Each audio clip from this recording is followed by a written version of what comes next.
Pustahan tayo, ang iba sa inyo, hindi nyo pa ito nagagawang lutuin. Ako nga, ngayon ko lang ito ginawa. Ako bagay napaibig sa biryani, ikalayo naman ang bilihan din sa amin. Ay di ako nagluto na lang din sa bahay, matesting din kung paano baga-ari. At ako naiintriga kung paano lutuin. Ay di ating atuhin kung paano baga-ari gawin.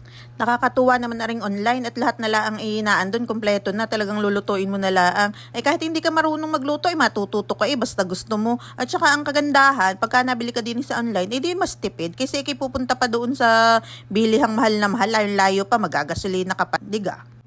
Ay, ang nabili ko ay 250 grams ang isang pack. Tamang isang luto laang. Kompleto na, nandun na lahat ng spices. Kumbaga, yun na lang ay yung asin nga. Tapos, kompleto na. Ayan, ang binili ko kasi 2 pack na. Para kako, syempre, kung magkamali, ay di makakaulit pa. Pero in fairness, tama ang aking ginawa. Ay di yung isa, pagka napaibig uli, makakapagluto. Yung isang yung isang pack, nung naluto ko, isang kawali din, ayos din naman. At tapos ayun, masarap din naman nga. Kaya masarap din kasi nagluluto kayo sa bahay, paminsan-minsan, testing. Parang ang sarap kasi ng feeling kapag nakapagluto ka, tapos nakita mong ayos, tapos makakakain ka. Ang saya-saya. Kaya try nyo din. Baka napapaibig din kayo sa ganyang biryani o gusto ninyong matesting din. At yan yung pagkain baga ng mga Indian. Ayos din nga Kasabay ng babad, hinugasan ko na rin yung manok at nang mamaya mamarinate na lang. Ginayat ko na rin ng kainaman at yan na may 500 grams lang ang binili ko. Hindi na magkahati-hati na. At pagkakahaba baga. At saka para bukod sa madaling maluto, ay di kainaman lang ang dampot. Hindi yung agad ilakan-laki tapos hindi naman mauubos, maiiwan lang sa plato. Ay di ayun nga, nang maigayat ko yung mga karne, ay di inihanda ko naman na rin mga spices. Ay di ang unawa ko na may nabasa ko na yung kasulat dun sa instruction.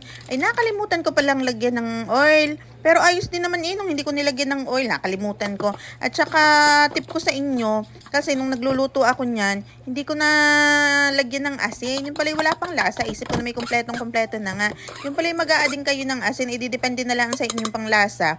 At nung ako nagluto niyan, nung tikman ko yung biryani, wala pang lasa, buti nung tinikman ko, ay medyo pa siya, yung hindi pa siya lutong-luto. Ay di na ihabol ko pa yung asin, binorboran ko na lang yung mismong kanin na doon. Tapos yun, hinalo ko na laang. Ay di pa nama din laang.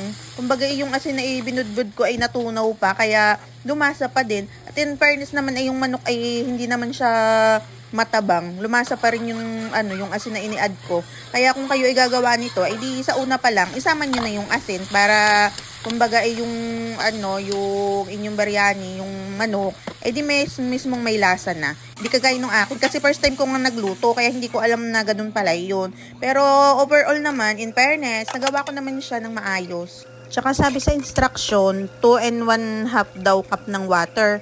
Ako nga nagmamarunong, 3 pa lang na ilagay ko. Pero ayos din pero sabi naman, mag-add kung depende sa pangangailangan.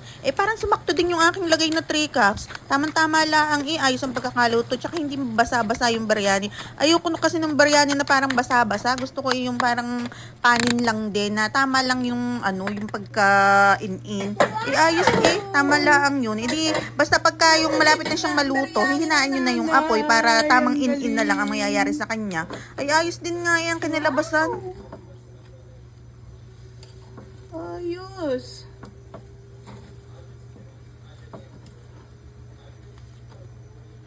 Ayos nga.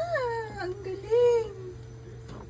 Kahit nakikita nyo, amaze na amaze sa aking ginawa. Kasi first time ko lang yan. Pero ayos ang pagkakaluto. Kaya ako sayang-saya. Nakatipid pa. The best! Ang biryani! Biryani in the house! Sarap. Hindi nilalabas ng bahay. Aring isang magbibiryani din, pero takaw manok laang naman. Pero ayos naman daw. Ayaw laang nila ng mga nalahok-lahok na kung ano-ano baga tinatanggal niyan.